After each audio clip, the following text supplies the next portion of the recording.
intocht in Jeruzalem. Toen de volgende dag een grote menigte die naar het feest gekomen was, hoorde dat Jezus naar Jeruzalem kwam, namen zij de takken van de palmbomen en gingen de stad uit hem tegemoet en riepen: Hosanna! Gezegend is hij die komt in de naam van de Heere, de koning van Israël.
Iedereen op deze zondagavond heel hartelijk welkom in deze dienst op Palmzondag.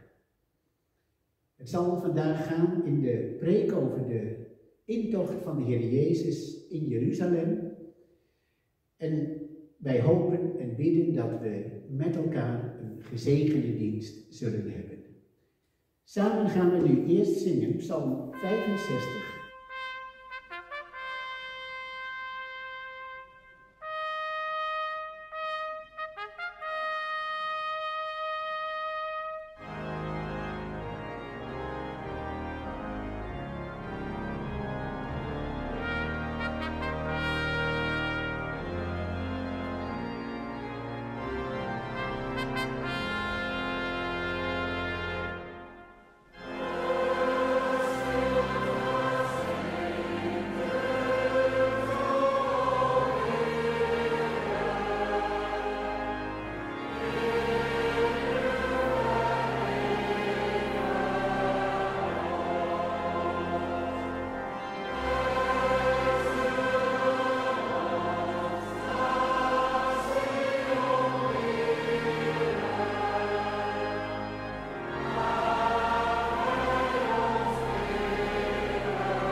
zijn nu een moment stil voor de Heere onze God.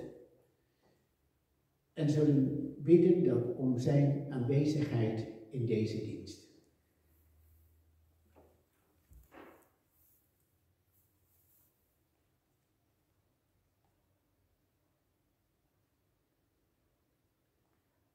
Onze hulp staat in de naam van de Heere, die de hemel en de aarde gemaakt heeft. Die de trouw bewaart van generatie op generatie en die niet loslaat de werken van zijn handen. Amen. Genade zij u en vrede van God de Vader, door Jezus Christus de Zoon, in de gemeenschap van de Heilige Geest. Amen. Met elkaar gaan we nu zingen lied 285.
Wij willen de Heere onze God zijn zegen vragen over deze dienst. Laat ons bidden.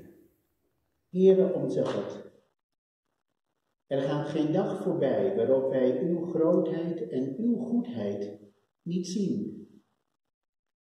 U hebt deze wereld gemaakt en dat hebt u zo mooi gedaan. De schepping laat uw glorie en uw heerlijkheid zien. Ook aan ons geeft u het leven. En u verzorgt ons leven van dag tot dag. Wij danken u voor ons dagelijks brood, voor de kleding, voor de zorg die u aan ons besteedt en aan onze kinderen. Wij bidden u om ons allen te beschermen in deze tijd, nu een onzichtbaar virus rondgaat. Wij leven als mensen in een situatie, wereldwijd, dat wij zien dat onze mogelijkheden zo heel beperkt zijn. Maar we willen u bidden voor allen die betrokken zijn bij de zorg rondom de coronapatiënten en andere zieken. En wij bidden u voor de getroffen families, die binnen zo korte tijd hun geliefden hebben verloren. Wij vragen u, o God, toon ons vanavond uw barmhartigheid. Laat ons in de verkondiging de zonneschijn van uw liefde zien in onze Heer Jezus Christus. Open voor ons uw woord en wees naar uw belofte hier bij ons. Het is alleen uw tegenwoordigheid in ons leven die alle duisternis overwint. U alleen bent onze helper en onze toevlucht. Wil ons horen in de naam van uw Zoon, Jezus Christus, onze Heere. Amen. Samen luisteren wij met elkaar naar het woord van onze God. Deze avond uit Johannes 12, de versen 12 tot en met 19. Het is Palmzondag, deze zondag, en wij lezen met elkaar over de intocht van de Heer Jezus in Jeruzalem. Toen de volgende dag een grote menigte die naar het feest gekomen was, hoorde dat Jezus naar Jeruzalem kwam, namen zij de takken van de palmbomen en gingen de stad uit hem tegemoet en riepen: Hosanna! Gezegend is hij die komt in de naam van de Heere, de koning van Israël. En toen Jezus een jonge ezel gevonden had, ging hij daarop zitten, zoals geschreven is: Wees niet bevreesd, dochter van Sion. Zie, uw koning komt, zittend op het veulen van een ezelin. Dit nu begrepen zijn discipelen eerst niet. Maar toen Jezus verheerlijkt was, herinnerden zij zich dat dit over hem geschreven was en dat zij dit met hem gedaan hadden. De menigte dan die bij hem geweest was, toen hij Lazarus uit het graf geroepen en hem uit de doden opgewekt had, getuigde daarvan. Daarom ging de menigte hem ook tegemoet, omdat zij gehoord had dat hij dat teken gedaan had. De Farizeeën dan zeiden tegen elkaar: U ziet dat u totaal niets bereikt. Zie, de hele wereld loopt achter hem aan. Dit is het woord van God. Zalig zijn zij die het woord van God horen in hun hart en het bewaren. Amen.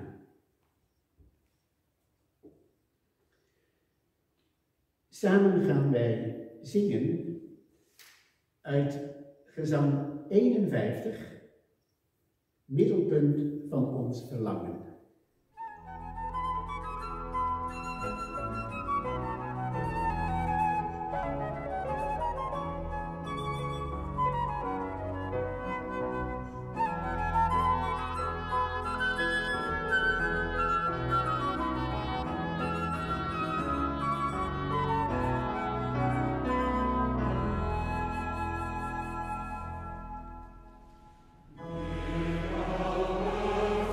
Oh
deze lijdenstijd valt de intocht van de Heer Jezus wat uit de toon. In plaats van de uitgelaten vreugde past in deze tijd veel meer de diepe tonen van de Matthäuspassion. Wij zien hier in Johannes 12 het tegenovergestelde. Opgetogen, juichende mensen.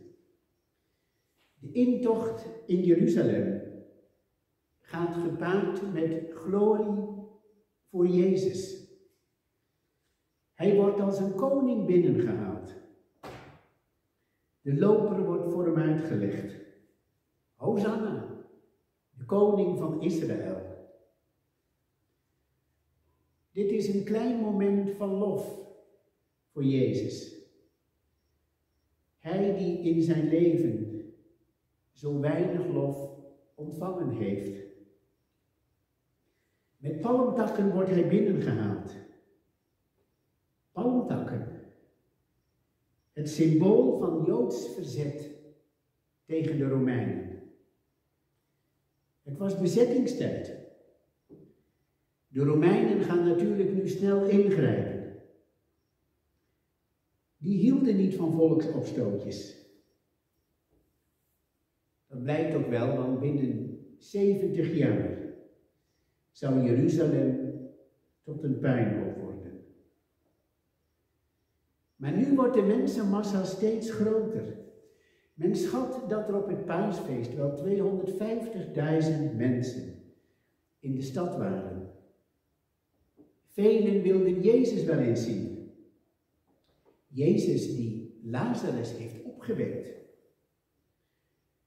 En ze hebben natuurlijk gedacht, wie een dode kan opwekken, kan natuurlijk meer. Geen twijfel mogelijk. Hij is de verwachte Messias. Hij zal de Romeinen wegjagen. Maar de massa kan gevaarlijk zijn. De massa kan ontroeren, maar de massa is ook bedreigend. De massa kan een schrikbeeld worden voor de autoriteiten, omdat de massa onbespeelbaar is en onbetrouwbaar. Want dat blijkt ook wel, want de massa die hier roept Hosanna, roept enkele dagen later, kruis hem, kruis hem. Het mooie kan er dus heel snel af zijn. Heel eerlijk zegt Johannes hier ook, dat de discipelen dit allemaal niet begrepen hebben. Alleen na de opstanding hebben ze het gezien. Later hebben ze begrepen wat de profeet Zacharia gezegd heeft. Dan worden voor hen de profetische signalen pas helder. Want wat hier gebeurt, is eeuwen geleden al voorzegd. Zacharias heeft gezegd, zie, uw koning zal komen, rechtvaardig. Hij is een heiland, arm en rijdend op een ezel. Maar dan volgt er nog wat. Ik zal de strijdwagens uit Ephraim wegnemen en de paarden uit Jeruzalem. Hij zal vrede verkondigen aan de heidenvolken. De massa verlangt naar verlossing. Verlossing door een aardse Messias. Vandaar dat de mensen nu met hem weglopen. Hosanna, heil aan de koning. Maar Jezus kwam niet om Jeruzalem te verlossen. Hij kwam niet als een veldheer, hoog te paard, maar gewoon zoals eenvoudige mensen uit die tijd, rijdend op een ezel. Geen wonder dat een paar dagen later deze massa roept, kruis hem. Want wat moet je met een koning op een ezel? Dit heeft niets met macht te maken. Die dag gaat Jezus ook niet naar de tempel. Dan wordt tegen de avond de ezel weer weggebracht. En dan is alle opwinding voorbij. Maar in Jeruzalem vergaderden de Farizeeën en de oversten om hem te doden. De hele wereld, zeggen ze. Dat wil dus zeggen, iedereen hier uit de stad loopt hem na. Jezus wordt verworpen en even later gekruisigd. Wat mij hier raakt, is dat Jezus zelf in dit verhaal geen enkel woord zegt. Hij laat alle oordeel helemaal over aan de mensen.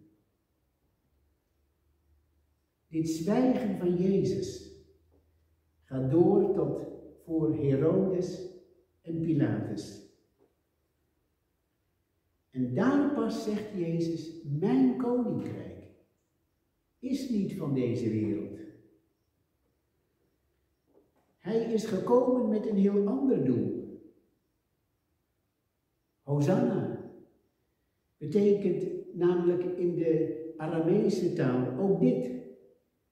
Geef toch raad. Red toch. Geef hulp. Het geloof kent de verrukking, maar ook de vrezen, het ontzag. Het is een roep hier om verlossende hulp.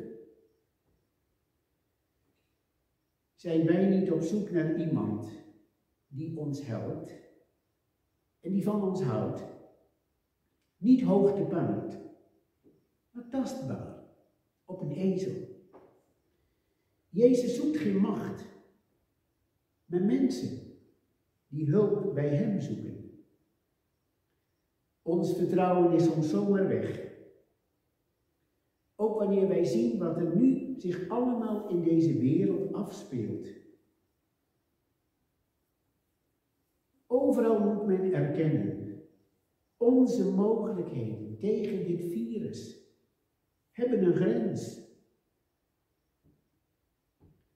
Maar het evangelie zet ons ertoe aan om door te lezen, om verder te lezen. Door de laatste lijdensweek heen, naar de dag van de opstanding. Want wij hebben geen God die moet doen wat de massa wil. Want al onze keuzes lopen uit op de dood. En al onze gedachten over Jezus zitten ernaast. Maar hij is een heiland, een helper, een heelmaker, die wanneer bij ons de weg doodloopt, er een nieuwe weg voor ons geopend wordt. Jezus zag de nood van de mensen. Hij zag de nood van de wereld. Ook van de wereld van vandaag die lijdt onder het virus. Jezus die gekomen is tot de zijnen. Jezus kwam tot zijn volk. Maar die hebben hem niet aangenomen, zegt Johannes in hoofdstuk 1. De mensen zijn gestruikeld over Jezus. En Jezus ziet hier hun blindheid. Om goed zicht op Jezus te hebben, is nodig dat wij het profetisch spreken in acht nemen. In een ander evangelie, waar ook dit verhaal staat, lezen wij dat Jezus hier huilde over Jeruzalem. Dit was geen louter emotie van hem, maar vanwege zijn bewogenheid. Met de mensen die er zulke verkeerde gedachten op nahielden. Bewogenheid over een stad die na 70 jaar niet meer zou bestaan. Op Palmzondag zien wij tranen van Jezus, van diepe ontferming. Hij, de koning, zal vanuit de nederlaag overwinnen. Palmzondag is een dag waar onze ogen open gaan of gesloten blijven. Wij zien in Jezus de heiland, de heelmaker, die als een koning alles in zijn hand heeft en tegelijk zijn warm kloppend hart voor ons. Hij zal vrede maken, zegt Zacharia. Hij maakt vrede tussen God en ons. Hij verlost van de zonde. Hij zal de vrede verkondigen, staat er tot aan het einde van de wereld. Want Jezus wil niet dat één mens verloren zal gaan, maar dat ze allen tot omkeer zullen komen. Dit heeft niets met macht te maken. Jezus had zieken beter gemaakt. Hij dreef de boze geesten uit. Hij heeft een andere macht, een hogere macht. Hij die de storm tot bedaren heeft gebracht. Hij gaat Jeruzalem binnen. Ja, als een koning. Maar we moeten ogen hebben om hem te zien als koning. In al zijn armoede, in al zijn naaktheid. Jesaja zegt, als wij hem zo zien, dan begeren wij hem niet. Maar zo komt hij ons leven binnen. Om ons leven te genezen, heel te maken. En zo is hij koning. Ook vandaag, over de volken en het hele universum. Want hij is de opgestane. De Joodse leiders zeggen, de hele wereld loopt hem na. Jezus is hier in al zijn onschuld en eenvoud de onderste weg gegaan. De weg die hem gebracht heeft tot op het kruis. En zo loopt hij ons achterna, om ons te behouden. Die weg, zijn gang naar het kruis, opent voor ons de weg tot behoud. En zo geeft de opstanding van Lazarus ons al een doorkijkje naar Pasen. In de opstanding van Jezus roept God ons tot een keuze. Om hem na te lopen. Om hem te volgen. Alle dagen van ons leven. Amen.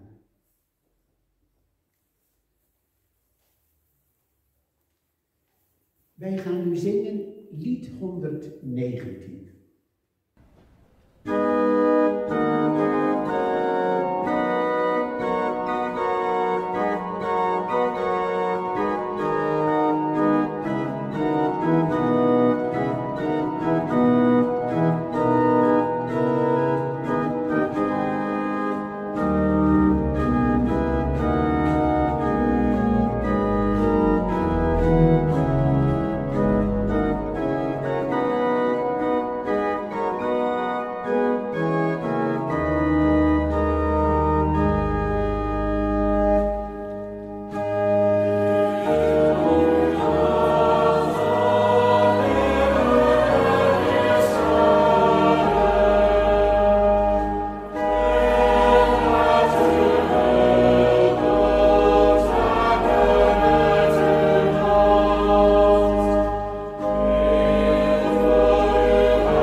is, gemeente, over het rond van deze aarde.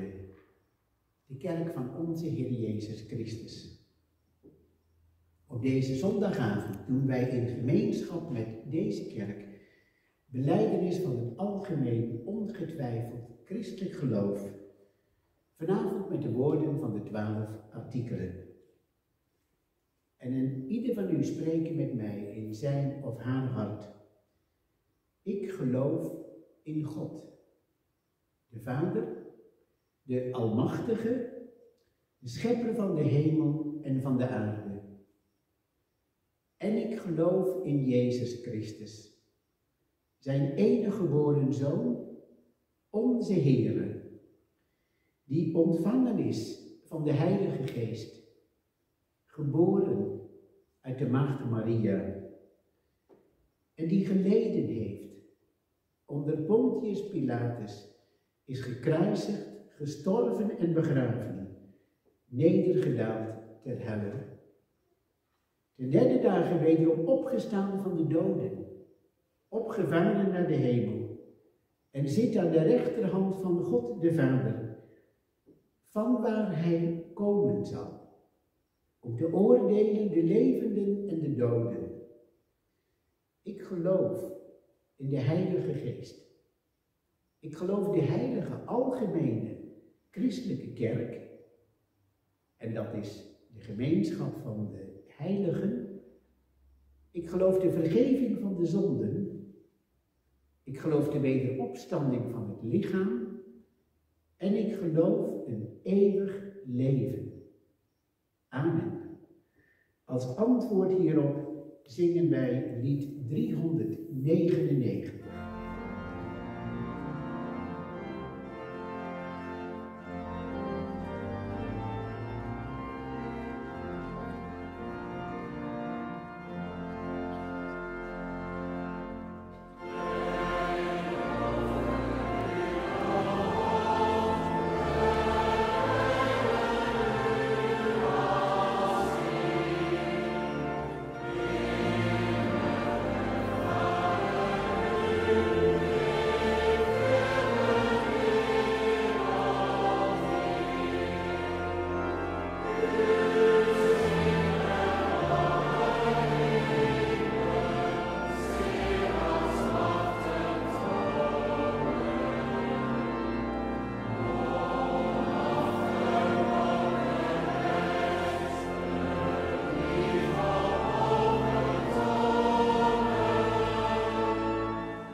Samen willen wij de Heer onze God danken voor de dienst die we met elkaar hebben mogen hebben. En wij willen in de voorbeden denken aan de zieken uit de gemeente, Cornelis Kool, Haaije Elgersma, en Hilda Wolters. Ook is er vreugde bij Alfred en Jennifer, want op 24 maart is Ottilia geboren. En vanuit Nederland kwam het bericht van overlijden van de moeder van Koosje Bronkhorst. Wij willen de zieken, de jonge ouders en ook zij die nu in de rouw gedompeld zijn, gedenken in onze voorbeden. Laat ons bidden en danken. Heere onze God en liefdevolle Vader, wij danken u voor deze dienst. Wij danken u voor uw bewarende hand over ons leven. En wij danken u voor het offer van uw Zoon voor onze zonden. Laat ons hart en ons leven helemaal voor u zijn. In de dagen van de nieuwe week die nu voor ons ligt. Wij bidden u dat u zegent het werk van onze handen. Dat u zegent het werk in de gezinnen, op de akkers en in de bedrijven. Dat u uw zegen geeft in de gezinnen en zegen voor de ouderen en de jonge kinderen. Geef ook dat bij alle beperkingen die nu voor iedereen gelden, dat wij elkaar niet uit het oog zullen verliezen. Wil de zieken en de eenzamen uit de gemeente uw zegen geven. Heer onze God, wij hebben de namen gehoord van de zieken. In welke omstandigheid ze ook zijn, geef ze de kracht en de sterkte van u. Zegen de geneesmiddelen die gebruikt worden. U bent een God die heling geeft, genezing, zowel van ziel als van lichaam. Wees de zieken in hun situatie waarin ze zijn, nabij. Heere, wij danken u, ook met Alfred en Jennifer, dat u ze het geweldige geschenk hebt gegeven, een dochter geboren op 24 maart. Wij bidden u dat dit jonge leven, dat u dit in uw hand houdt. En dat u ook geeft dat Ottilia in haar leven u mag liefhebben en u van harte zal dienen. Zegen hierbij de ouders in de opvoeding van hun dochter. Wij bidden u voor Koosje Bronkhorst en de familie Bronkhorst, nu moeder in Nederland is overleden. Wil bij hen zijn. In deze moeilijke omstandigheden, ook nu in Nederland, ook de regelingen rondom een begrafenis zo heel anders zijn dan voorheen. Wij vragen u, o God, dat u troost en bijstand geeft. U laat niet los het werk dat u begon, ook niet in het leven van deze familie. Zo willen wij u bidden dat u allen die verantwoordelijkheden dragen, dat u die zegent. En dat u alle mensen in dienst van de overheid ook helpt dat ze de juiste beslissingen nemen voor het land. Deze avond willen wij u vragen voor het werk van de zending over heel deze wereld. Opdat tot aan het einde van deze wereld gehoord zal worden van de vrede die Jezus Christus alleen geeft. Breng velen toe tot het geloof in Jezus Christus, uw Zoon. En geef dat wij allen in ons leven door uw genade, uw roeping verstaan en die met vreugde zullen volbrengen. Wil ons horen deze avond in de vergeving van onze zonden, in de naam van Christus onze Heere, bidden wij u dit. Amen. Wij zingen onze slotzang deze avond en het is een psalm, een bekende psalm, psalm 84.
Gaat nu allen heen in vrede naar uw huizen.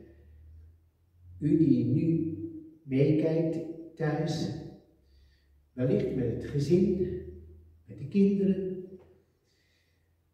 in de omstandigheid waarin u deze dienst hoort, mogen wij u geven namens onze Heer zijn zegen. De Heere zegene u en hij behoede u. De Heere doe zijn aangezicht over u lichten en hij zij u genadig. De Heere verheffe zijn aangezicht over u en hij geve u vrede. Amen.